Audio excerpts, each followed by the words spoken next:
Nowhere in the world is completely safe when there's an epidemic raging. We begin tonight with a nation already on edge in the coronavirus pandemic as protests turn violent across America.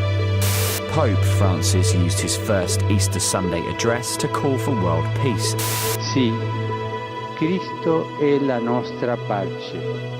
The U.S. lost more than 20 million jobs just in the month of April, making it the worst jobs report on record. The Word of God gives hope to a world in chaos. It provides the answers we're looking for regarding our future. The final chapter of Bible prophecy, a multi-presentation series of hope during Earth's closing hours.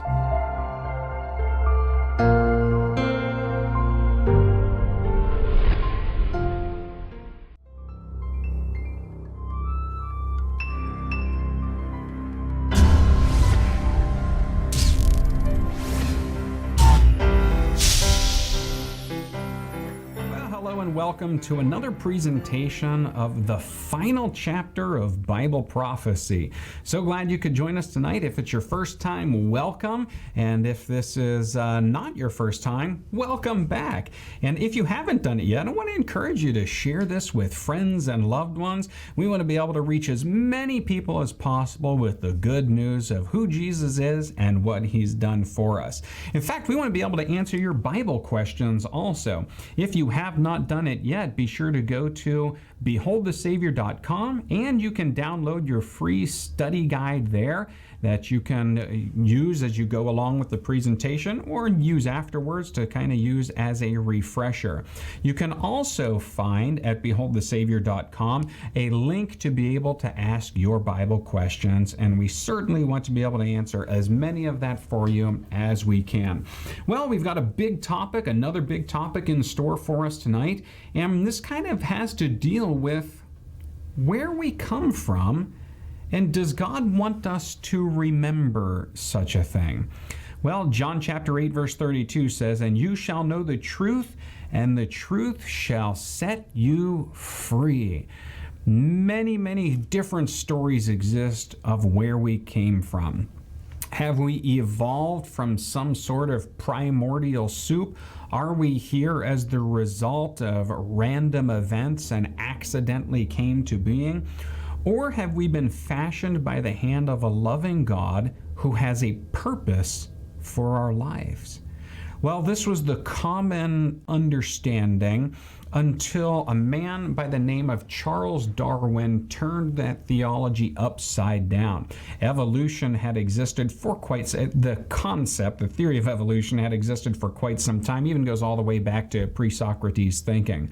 But Charles Darwin, when he hitched a ride on the HMS Beagle, he began to study some things and formulate some ideas, and he came up with the theory of Darwinian evolution by studying how things seem to have changed. And this seemed to drive a wedge between theology and science, and many people are still left wondering, okay, so where do we come from? Are we here as the result of, are our family members monkeys and apes, or did God design us? Really, that's a question that needs to be answered. And is it possible that the devil has been working to try to get us to not understand where we come from? If we don't understand our origins, if you don't know where you came from, how do you know where you're going? Well, let's look into this biblically. And I would like to ask you the question, why do you worship God? Why do you worship God in the first place? It's a good question, isn't it? Well, maybe you've just gone to church all your life and you just do it because that's what you do, that you were taught to do. Maybe this is your first night ever even experiencing a walk with God, opening the Bible and find out what all this is about in the first place. But I want to tell you why the Bible says God is worthy of our worship. In Revelation chapter 4, verse 11, the Bible says, "You are worthy, O Lord, to receive glory and honor and power, for you created all things, and by your will they exist and were created." The Bible tells us that God is worthy of our worship because he created us. This is why the devil wants and is so aggravated by the thought of creation. The story of the Bible is the devil wants our worship, but God deserves our worship. Revelation chapter 4 tells us that God is worthy of our worship because he created us. Revelation chapter 5 tells us Jesus is worthy of our worship because he died for us. So it would be good for us to go all the way back to the beginning and track this for a little bit. Genesis chapter 1 verse 31 says, "Then God saw everything he had made, and indeed it was very good. So the evening and the morning were the sixth day." For 6 days God spoke things into existence. And this is what separates God from the devil. God can create something from nothing. The devil can create nothing unless you cause chaos in him creating that. But God can speak something from nothing into existence. Every day of creation, God spoke something different into existence. And each day was a literal 24-hour period. The Hebrew word for day in the Genesis chapter 1 comes from the word yom. Yom means one day, and actually more specifically, it means the warm hours of the day. So it was not this long expanses of time. It seems to be that God actually did create each day. And let's be honest, if God is powerful enough to create anything at all, can't he do it in whatever time frame that he wants to? Since he did create us in that time period, we would have no choice but to acknowledge God as creator. The other hand, the other thought is evolution, and something has to be reproducible and verifiable for it to be science. And to date, nobody has ever actually witnessed Darwinian evolution, something changing from one to another. And a scientific law, we talked about laws already, a scientific law is non-living things cannot produce life. It's not possible. Life cannot come from non-life. It takes a living thing to bring life from. So for 6 days, God speaks things into existence. And then on that 6th day, the crowning act of creation, he breathes into man the breath of life, and man becomes a living soul. Adam, he formed with his hands, and he becomes a living creature. And then, he's got to go one step further, right? Then he went one step further and made Eve the crowning act of his creation. Everything was perfect. He looked, and it was good. Genesis chapter 2 verse 2 says, "And on the 7th day God ended his work which he had done, and he rested on the 7th day from all his work which he had done." Now, it's an interesting point there. Why in the world would God need to rest? The Bible's very clear. The Bible tells us God does not get tired, does not get weary. And that's good, because you know that when God tells you he loves you, he's not lying, and he never gets tired of you coming to him in that loving relationship. That means whenever we may slip, or we may fall, or we may ask God for help, he never gets tired of hearing it. So why in the world would God rest? Is it possible that on that 7th day, God didn't rest because he was tired, but he wanted to serve as an example of what we should do? Genesis chapter 2 verse 3 says, "Then God blessed the 7th day and sanctified it, because in it he rested from all his work which he had created and made." There's something special about this 7th day, God's holy day. And what he seems to have done is he packed an extra blessing into that day. Do you ever get stressed out? Do you ever feel like you're running from appointment to appointment to appointment to appointment? Take God's offer to be blessed. Wouldn't it be great if we all could just stop and take a day off? God knew we would actually need to take a break. Our bodies operate on what's called a circumseptum cycle, a 7-day cycle. God knew that, and this is seen actually in plants and animals as well. And when that 7-day cycle is disrupted, the body cannot really cope with that without sickness taking part. So by us pushing and pushing and pushing and going nonstop without rest, we're doing something to our bodies that they were not designed to do. Now, think of how nature screams of the creative power of God. One way is that circa septem cycle that we've just talked about. Another way is even with our calendars, it screams of God's creative power. We have 365 days in a year because that's how long it takes for the Earth to orbit around the sun, right? We've got 28-ish days in a month because that's what it takes for the moon to orbit around the Earth. We've got 24 hours in a day because that's what it takes for the Earth to rotate on its axis. But there's no astronomical reason for the 7-day week. It's not there. There are some historians, they say that we've adopted the 7-day week from Babylon, and that it can't be true. The Babylonian number, their number they were fixated with was 6, not 7. That'll be interesting for a future presentation, by the way. So the 7-day cycle predates Babylon, and it can only be found its origins at creation. So God put us on this 7-day cycle, and on that 7th day he stopped and he took a break and he rested. Now, let's take a look at God's commandment. We took a look at a little bit of this last time. Let's see it here, Exodus chapter 20, verse 8. God says, "Remember the Sabbath day to keep it holy. 6 days you shall labor and do all your work, but the 7th day is the Sabbath of the Lord your God. In it you shall do no work. For in 6 days the Lord made the heavens and the earth, the sea and all that is in them, and rested the 7th day. Therefore the Lord blessed the Sabbath day and hallowed it." It's the one commandment that begins with the word remember. I wonder why that is. Now, when the 10 Commandments were written in stone and handed to Moses, they existed before that, but when they were written in stone, is it possible that he started with the word remember on the 4th commandment because he knew it's the one that they had forgotten?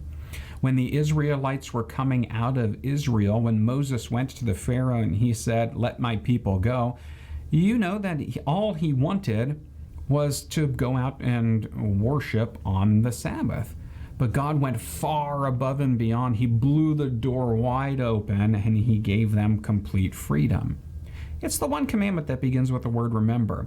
He was telling his people, hey, remember that 7th day Sabbath, that commandment.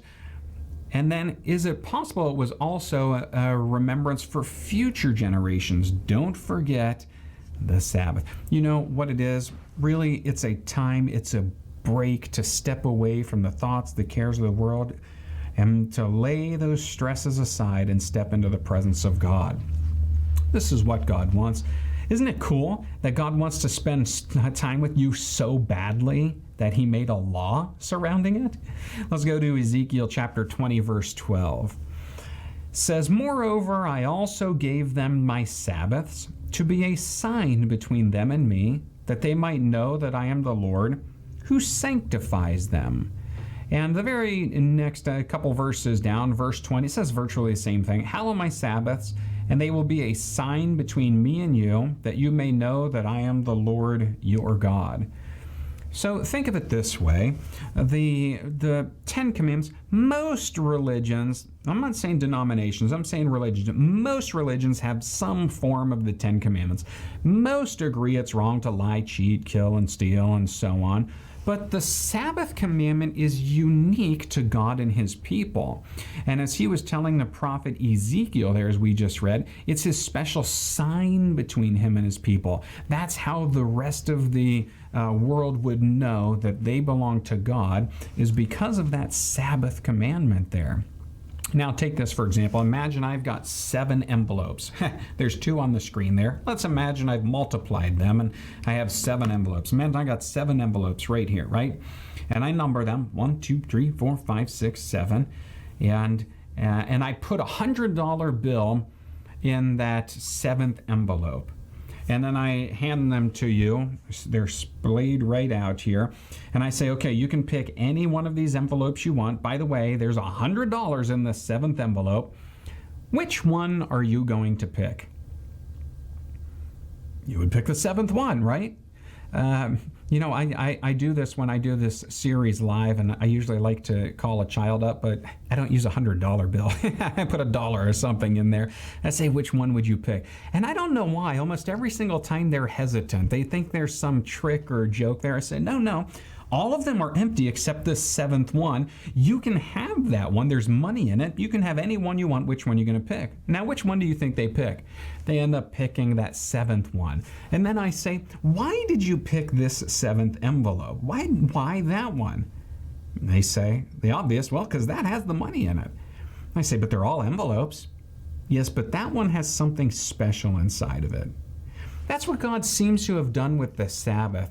At creation, the Bible says He blessed it, sanctified it, and made it holy. He's put an extra special blessing into that, just like with that envelope. Now, we've got to answer a couple of questions. One of them is, did Jesus keep the Sabbath? If there was an invitation for rest and peace, did Jesus do this and serve an example also? Well, let's go to Luke chapter 4, verse 16. The Bible says, so he, Jesus, came to Nazareth, where he had been brought up, and as his custom was, he went into the synagogue on the Sabbath day and stood up to read. So Jesus, as his custom was, this was a regular thing that he would do. He would go to the synagogue on the Sabbath. Why? Because that's where God's people were gathered. Why? Because that's where they could connect and grow closer to God. On that particular Sabbath, if you read a couple verses down, this is when he proclaimed himself Messiah openly. He stands up and he reads the scroll of Isaiah, and he says, this thing is fulfilled to you this day. And you know what they wanted to do to him? They wanted to kill him. They wanted to drag him out into the edge of a cliff and throw him off. The Savior had finally come, and they wanted to destroy him. Why did he choose that day to proclaim that, though? Because he knew that's where God's people would be gathered together, as he regularly did. Now, we've got a question here that needs to be answered. What day is the Sabbath? The Bible is pretty clear on this point, and it deserves a little bit of investigation, so let's do that. Luke chapter 23, verse 54. If we want to identify what day the Sabbath is, it would do us good to find our answers at the cross. That day was the preparation day, and the Sabbath drew near. Now, what your next question is what is the preparation day?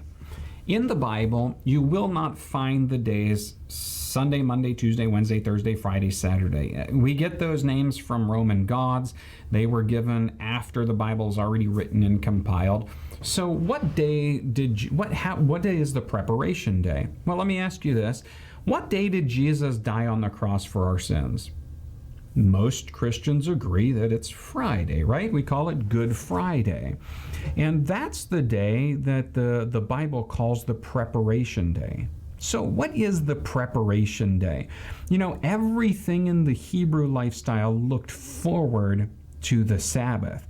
It would be 7 days or 6 days to the Sabbath, 5 days to the Sabbath, 4 days to the Sabbath, everything counted down looking forward to the Sabbath. Why? Because it's a celebration. It's a day of excitement, a time to be with God. And everything on that preparation day, they would make sure their hearts are ready to enter into that special time with God. They would do things like prepare food or clean the house. They would have all that done ahead of time. That way they could have time, special time with God, where all these distractions of the world weren't there. That's what they used that preparation day for. So here's the question. How do I know the Sabbath today is the same as Jesus' day? Well, Luke chapter 23, verse 54 says, that day was the preparation day, and the Sabbath drew near. And this is the day they hung Jesus on the cross, and they took his body off the cross. Now, what day did Jesus rise from the grave? Most Christians agree that would be Sunday, right? Most Christians call it Easter Sunday. Luke chapter 23, verse 55 says, and the women who had come with him from Galilee followed after, and they observed the tomb and how his body was laid. Then they returned and prepared spices and fragrant oils, and they rested on the Sabbath according to the commandment. Now on the first day of the week, very early in the morning, they and certain other with them, and women with them, came to the tomb bringing spices which they had prepared. So, if Jesus died on Good Friday, on what the Bible calls the preparation day, the 6th day, and Jesus rose on Easter Sunday, the 1st day, then what day is the 7th day Sabbath? Yeah, you said it, not me. Jesus rested in the tomb, rested even in death on the Sabbath. And today we would call that Saturday, the 7th day of the week. So what day is the Sabbath? Yeah, well, it seems to be Saturday. Now here's a good question. When does the Sabbath start and end? A good example is, again, found at the cross. When Jesus was on the cross and the sun, it was beginning to set, and they were good Jews at that time. They didn't want to see dead bodies hanging on the cross so they could enjoy their Sabbath. So the Roman soldiers, they went over and they made sure that the other people hanging on the cross would die. So they would come, they would break their legs, because when you're hanging on the cross, you would lift yourself up a little bit, even pinned there, and then you could breathe a little bit, you drop down. And you know, at that time also, young, strong, very, very brave person might be rip their hands right off the cross and tear their legs out of those pins, jump down and run away. So they would come, they would break their legs to ensure that they would not survive the day. By the time they came to Jesus, they saw that he was already dead. So they shoved a spear into his side. The Bible tells us 2 distinct streams, one of water and one of blood came out. Water symbolizing the life that his sacrifice would give to us, and blood symbolizing the sacrifice itself. So as the Sabbath was coming on, they didn't want to see dead bodies on the Sabbath, so they asked for his body to be taken down before sunset. Why? Because that's when the Sabbath starts. Leviticus chapter 23 verse 32 says, "From evening unto evening you shall celebrate your Sabbath." So the Bible seems to indicate that the Sabbath is from sunset Friday to sunset Saturday. And I know we may do that a little bit differently now. We seem to go from midnight to midnight. Again, we get that timing from the Romans. That's not how God reckoned the days. He reckoned it from evening to evening, sunset to sunset. But you might be thinking, wasn't the calendar changed? Maybe you're thinking by now, but wait a second, I thought for sure the Sabbath was on Sunday. This is what I've grown up my whole life believing and understanding. Certainly something had to have been changed at some point. And you know, this has been a point of contention for quite some time. I want to tell you about a town by the name of Quibbletown. This is a colonial hamlet which was so named because of the dissension as to whether Saturday or Sunday is the Sabbath. Isn't that fascinating? They couldn't come to an understanding to the point where they just named the town, let's just call it Quibbletown. We can't even come to an understanding. Now, the Bible's very, very clear on this, but certainly you might be thinking the calendar has been changed. So on most calendars today, Sunday is the first day of the week, Saturday is the 7th day of the week, but has it ever been changed? There was one time when there has been an adjustment in the calendar, and it was in the year 1582, and that was a time when there was a change from the Julian to the Gregorian calendar. They started to notice that, oh my, we're checking things with the sun, moon, and stars, and then our calendar seems to be off by about 10 days. So what they did was the calendar went from Thursday, October 4th to Friday, October 15th. So what they did was they just took 10 days right out to make sure the calendar matches everything as it's supposed to again. Now, notice there's been no change of the continuity of the weekly cycle. There were 10 dates that were taken out, but the days of the week have never been changed. In fact, you can check with the U.S. Naval Observatory in Washington, D.C., and they confirm that there's been no change in the continuity of the weekly cycle. I was working closely with somebody one time that was studying these things, and they said, I have to come to an understanding of this. How could it be? Surely there's been some change somewhere. So they wrote a letter to the scientists at the Royal Observatory and said, has there been any change ever anywhere of a change of the weekly cycle? And apparently these scientists had a bit of a sense of humor. They said, as far as our research suggests, there has never been a change in the continuity of the weekly cycle. But if there ever is a change, I hope they add another day of the weekend so we can have a longer weekend. So there's been no change. Even the dictionary suggests this as well. You look up Saturday in the dictionary and it says, or you look up seventh day in the dictionary and it says Saturday, the seventh day of the week.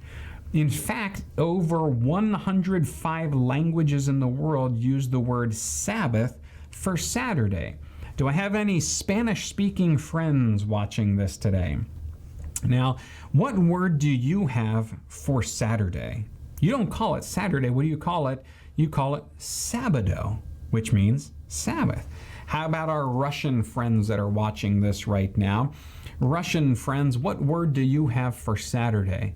It's subota, isn't it? Over 105 languages in the world, the word that we have for Saturday is Sabbath. Even in language, beyond a shadow of a doubt, seems to suggest the seventh-day Sabbath is Saturday. But I know what you're thinking. Do you know why I know what you're thinking? Because I've already thought this. I have not grown up understanding these things, and at some point it was presented to me. I saw it in the Bible, and I thought, how could I be wrong? I went to church all my life on Sunday. How could I be wrong? How could my pastor be wrong? How could my parents be wrong? I know there are some of these things that are swirling around in your brain right now, and I also know some of the reasoning that takes place, and maybe like I did, you might say, well, every day for me is the Sabbath.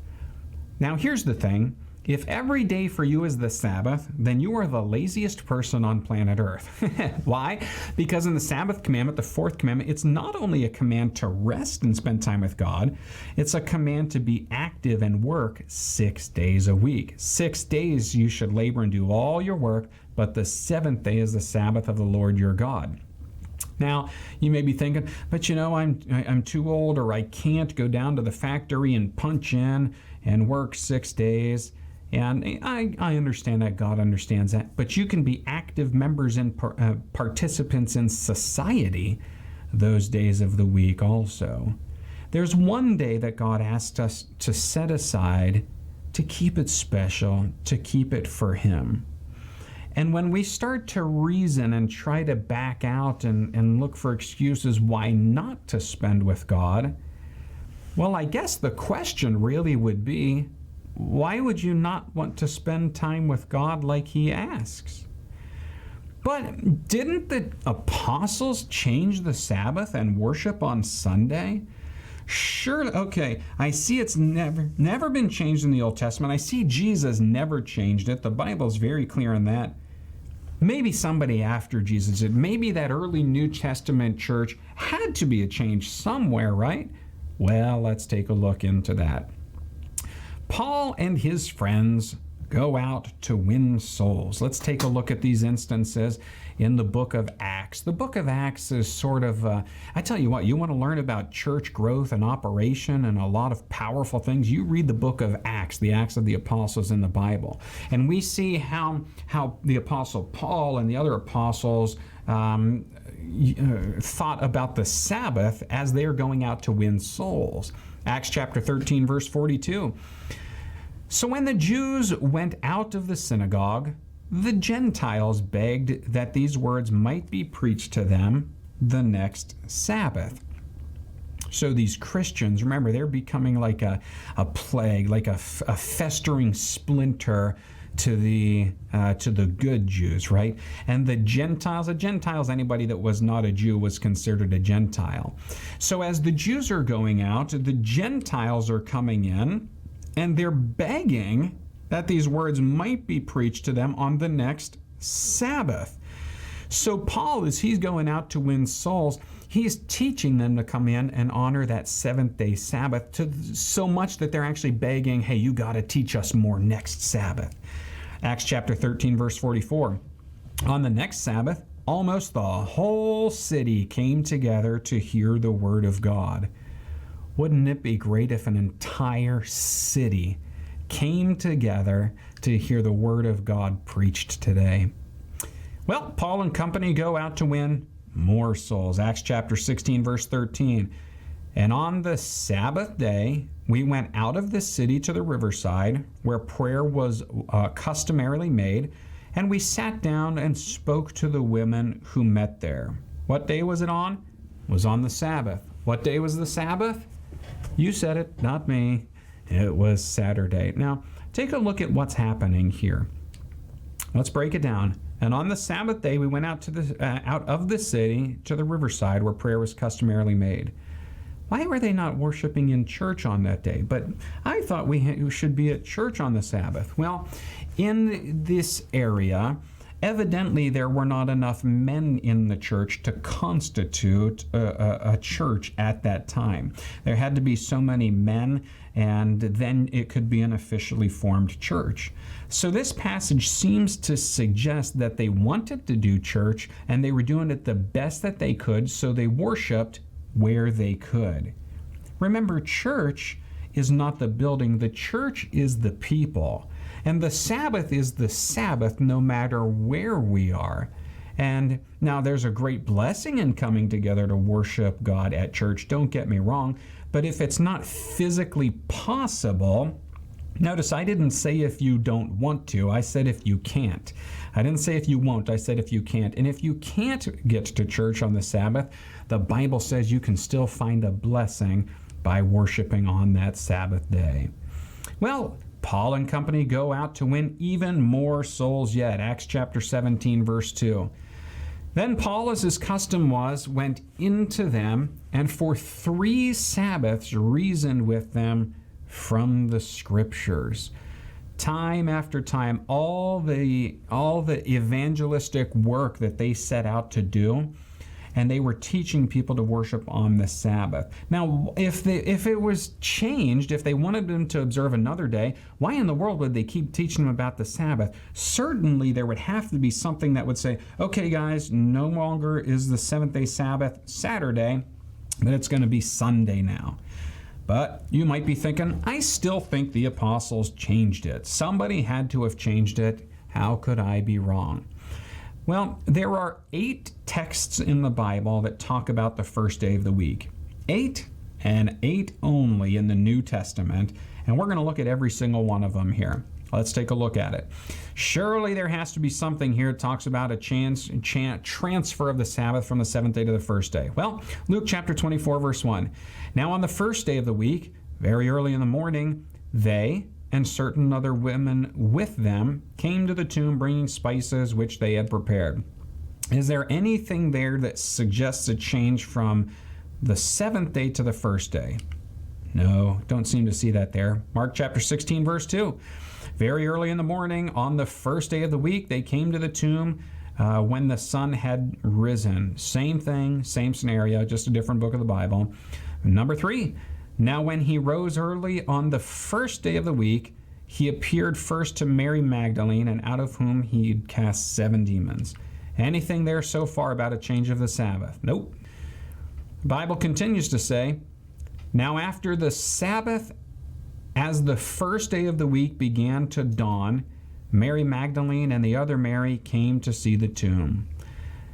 Number 5, now on the first day of the week, Mary Magdalene went to the tomb early while it was still dark and saw that the stone had been taken away from the tomb. So we see a constant theme here. Now, I want you to think very carefully here. They took Jesus' body down off the cross on Friday, the preparation day, and they went to bury his body in the tomb. And the women stopped at sunset on Friday. Why would they stop? You would think if ever there had been a time where it might be okay to bend the law or even break it, you would think it would be to prepare God's body for burial. But we don't find that at all. His closest followers, even when it meant stopping to prepare Jesus' body for burial, they stopped, rested on the Sabbath, honored what Jesus had died for, and then early in the morning on the first day, they came to finish what they had started. So most of the incidences of the first day of the week have to deal with the women at the tomb on the first day. But there are some others. Now let's take a look at it here. Number 6, Acts 20, verse 7. Now on the first day of the week, when the disciples came together to break bread, Paul, ready to depart on the next day, spoke to them and continued his message until midnight. And this text has often been used to prove, okay, hey, they're breaking bread. This is communion. So this makes the first day of the week the Sabbath. Well, the disciples would break bread every day of the week, and that doesn't make it communion every day of the week. And even if I were to have communion on Thursday, it doesn't make Thursday the Sabbath. Now, we got to look at some of the specifics here. Let's break it down again. Now, on the first day of the week, when the disciples came together to break bread, Paul, ready to depart the next day, spoke to them and continued his message until midnight. Now, if Paul was departing, certainly he wouldn't be traveling that far on the Sabbath. We see another instance of that here. John chapter 20, verse 19. Then on the same day at evening, being the first day of the week, when the doors were shut and the disciples were assembled for fear of the Jews, Jesus came and stood in the midst and said to them, "Peace be with you." And they say, see, there you have it. The Sabbath is the first day of the week because they were gathered together on that day. But look at the specifics here. Why were the Jews gathered together? Or why were the apostles gathered together, the disciples?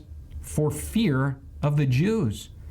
This guy they had been following and working with and walking and talking with for 3.5 years, their Savior had just been crucified, and they thought, I might be next. We better go run and hide, or we'll be the next ones there. They weren't gathering for worship. They were gathering because they were trying to save their own lives. 1 Corinthians 16:2, the last of the texts that talk about the first day. On the first day of the week, let each of you lay something aside, storing up as he may prosper, that there be no collections when I come. So they say, see, they're taking up collections, and that makes that the Sabbath day, the first day. That's not what Paul's saying there. What he's saying here is, for tithe and offering, lay your offering aside at the beginning.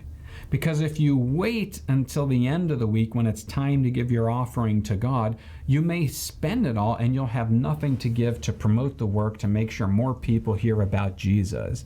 It's talking about actually making provision for the Sabbath. It has nothing to do about changing the Sabbath. Well, what about the Lord's Day? Maybe by this point you say, all right, already, I think I have enough information. I get it. The seventh-day Sabbath is Saturday. I see that. But what about the Lord's Day? Well, let's dissect and investigate a little bit. Revelation chapter 1, verse 10.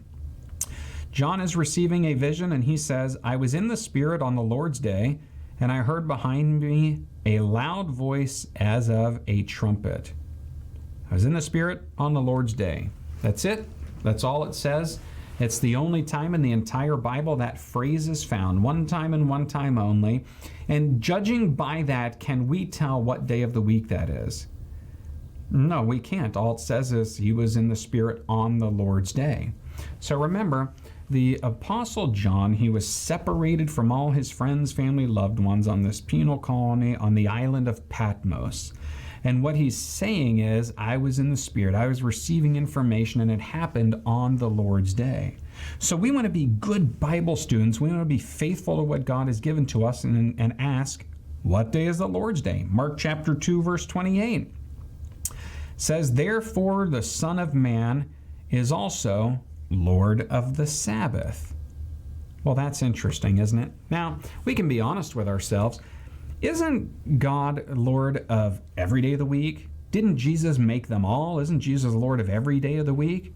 Yeah, he is. And that makes it more interesting that he specifically pointed out the Sabbath day. We want to know what day the Lord's day is. Therefore, the Son of Man is also Lord of the Sabbath. And he said to them, the Sabbath was made for man, and not man for the Sabbath. You might be thinking by now, legalism. It's legalism to talk about the Sabbath and say we ought to be worshiping on that day. And if I were to tell you that we're saved by keeping the Sabbath, that would be legalism. But that's not what I'm saying at all. Now, I want to look at this verse again here, Mark 2:27. He said to them, the Sabbath was made for man, not man for the Sabbath. So, the Sabbath has been an attack point from the devil basically from the beginning. Two things he attacked from Eden: time with God, time with man. He attacked the Sabbath, he attacked marriage and the family. God's people, unfortunately, have not always been as faithful to God as what they could have or should have been. And they had begun to do things that did not please God.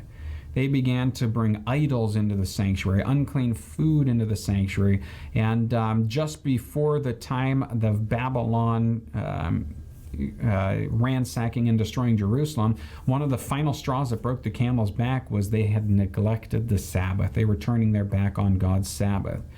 So God raised up Nebuchadnezzar to come in and destroy Jerusalem.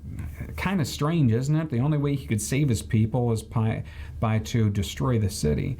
So he allowed Nebuchadnezzar to do that. He pulled them out into captivity, and they were in captivity for 70 years. Come towards the end of this Babylonian captivity, and at the end they're saying this to themselves. They said, well, we got ourselves into this mess because we had neglected and broken God's law. Let's make sure this never happens again. So they begin to make all of these laws to ensure that they don't violate the laws, God's 10 Commandments. So for the Sabbath, they said you could only walk certain distances on the Sabbath.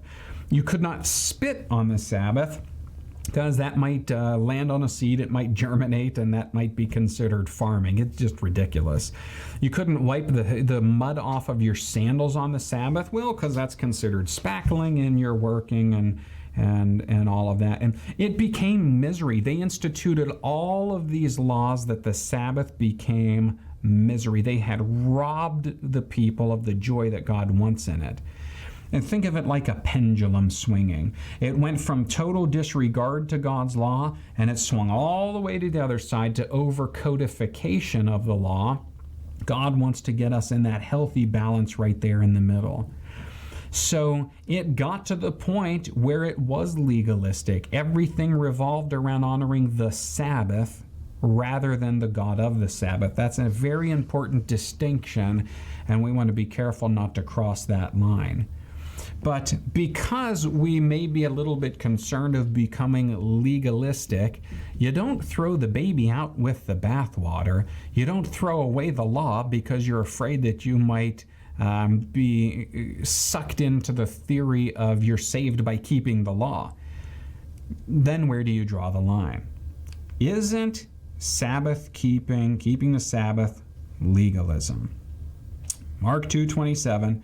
He said to them, the Sabbath was made for man, not man for the Sabbath. So it came to the point where the Jews were essentially worshiping the Sabbath rather than the God of the Sabbath. The Sabbath was given to us to enhance our worship with God, to give us a fuller, more peaceful relationship with God. But you might be thinking, I thought the Sabbath was only for the Jews. Now, let me ask you this. How many Jews were in the Garden of Eden? If the Sabbath was instituted at creation, how many Jews were there in the Garden of Eden? And the answer is none. The Jewish race didn't come until further down the line, many years later. So the Sabbath was made for man. It was made for mankind. That word man comes from the word anthropos, mankind. It was made for everybody. Does God want me to be miserable on the Sabbath? All I hear is do this or don't do that. Is that all? Is that what the Sabbath is supposed to be? Absolutely not. The Sabbath is supposed to be a celebration. In fact, look at this in Isaiah chapter 58, verse 13. The Bible says, if you turn away your foot from the Sabbath, from doing your pleasure on my holy day, and call the Sabbath a delight, the holy day of the Lord honorable, and shall honor him, not doing your own ways, nor finding your own pleasure, nor speaking your own words, then you shall delight yourself in the Lord, and I will cause you to ride on the high hills of the earth, and feed you with the heritage of Jacob your father. The mouth of the Lord has spoken. The Sabbath is a day of peace. It's a day of celebration. Really, it's a birthday of the earth every single week. Imagine if God's people had celebrated and honored the Sabbath all throughout time. There would be no such thing as evolution if we were focused on God as creator.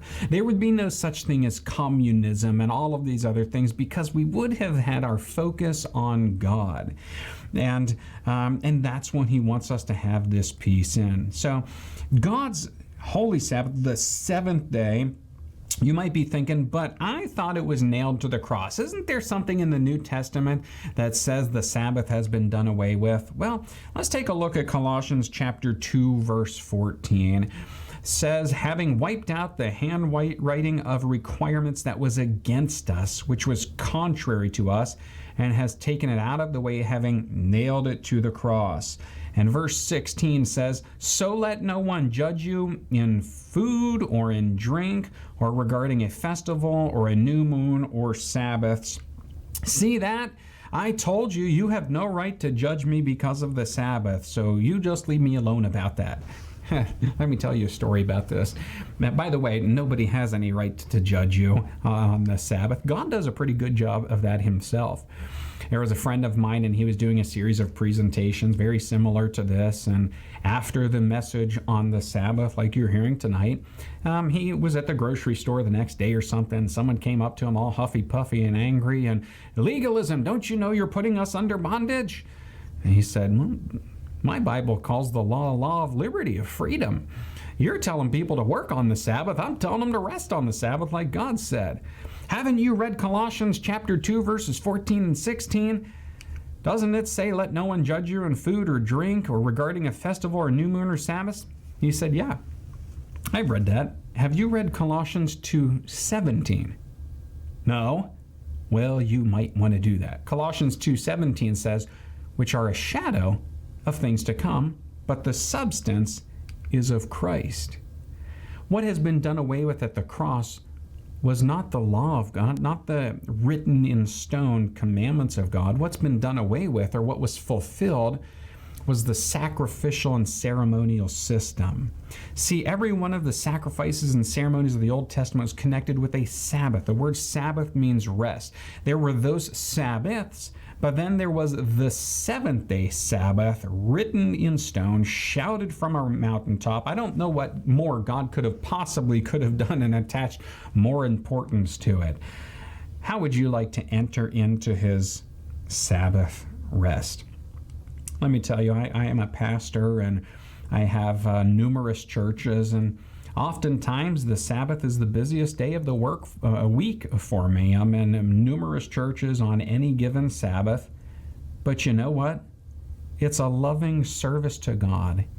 And I look forward to it every week. I get to be with God's people, and we get to be infused with his blessing and with the Word of God. That is absolutely exciting to me. So if God didn't change the Sabbath, who did? That's a good question. We've got to pin it on somebody. The Bible is crystal clear, abundantly clear. One of the things in the Bible that is just really black and white. And who changed it? Well, there's a book called The Faith of Millions, and it says this: who changed the Sabbath? It rests upon the authority of the church, and not upon an explicit text in the Bible. So if you're looking to blame someone, all we have to do is look in the mirror. We changed it. I mean, not me and not my church, but I mean, we as people changed it. We took what God said, twisted it, and made it mean something different, and that breaks God's heart. I want to tell you about a man by the name of Saint Ambrose. And Saint Ambrose was going into Rome, and they kept the Sabbath on Sunday in Rome. But where he was, they kept the seventh-day Sabbath in honor of God. So he was asked, well, when you went to Rome, what Sabbath day did you keep? Did you keep Saturday or did you keep Sunday? And this is where the phrase comes from, when in Rome, do as the Romans do. There's the origin. It's a bad theology to go with, because when we want to worship God, we worship God when He asks, wherever we are. My location does not dictate my relationship with God. Rather, my relationship with God dictates my location. So it seems to make sense now why the devil is working so hard to steal this blessing from us. Why would the devil want to change the Sabbath anyway? He doesn't want you to be blessed. He wants to steal that from you. Revelation chapter 12, verse 17. And the dragon was enraged with the woman, and he went to make war with the rest of her offspring, who keep the commandments of God and have the testimony of Jesus Christ. Which commandment are they keeping? How many of them? 9, 8, 7, the ones that they're comfortable with? Or do you think they're keeping all 10 commandments? Last time we studied the validity of the 10 commandments. Which commandment did we discover is okay to break? Which one did God say, you know, it's okay if you want to do this one or not? Which one? None of them. All of them written in stone, and all of them are important to keep us happy and healthy. Revelation 14:12 says, here is the patience of the saints. Here are they that keep the commandments of God and the faith of Jesus. So, when will people worship God in heaven? We see here on earth. When's it going to be in heaven, though? Isaiah chapter 66, verse 22. For as the new heavens and the new earth, which I make, shall remain before me, says the Lord, so shall your descendants and your name remain. So this is beyond the cross, after the cross. This is new heaven, new earth. Jesus has come by this point. When are we going to worship God? And it shall come to pass that from one new moon to another, and from one Sabbath to another, all flesh shall come to worship before me, says the Lord. One new moon to another. There will still be time in heaven. There will still be those, still will be that. And there will still be the 7-day cycle in heaven. So if we're going to worship God in heaven, when should we begin worshiping God on earth? When should we be worshiping Him? Will you worship God now on the Sabbath? Really, it's a great opportunity. God gives us the great invitation, and He loves you so much, He doesn't want to cheat you of anything that could make you a happier person. One of those ways is He wants to give you rest. Are you tired? Tired of fighting? Tired of struggling? Tired of dealing with this and that? God invites you to enter into His rest. Will you accept it? Shall we pray? Father in heaven, I thank you so much for the Sabbath. We thank you for loving us so much that you've set aside an appointment, a date with us every week. And we ask, God, that you would give us the strength, the courage to be able to honor you in everything. Maybe there are still some questions. Maybe there are some things to be worked out. God, we ask that you would give us the answers that we need. But most of all, give us the faith to follow you no matter what. We ask it in Jesus' name. Amen. Well, Well, I sure hope that you continue through this series. You're not going to want to miss one of these upcoming topics. We're going to be talking about the judgment. We're going to be talking about what happens when you die. We're going to be talking about the mark of the beast and all of these fantastic things. And the Bible has all of our answers. And I will see you next time. Thank you, and God bless. During tonight's prayer time, I want to invite you to join me in praying that God would continue to work in our hearts, that we would be willing to follow Him wherever He would lead. And I want you to think about the words to this song as the music plays nicely in the background, that as we contemplate the things God has done for us, that we would acknowledge how much He truly loves us.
Father in heaven, we thank you for sending your Son Jesus to die on the cross for our sins.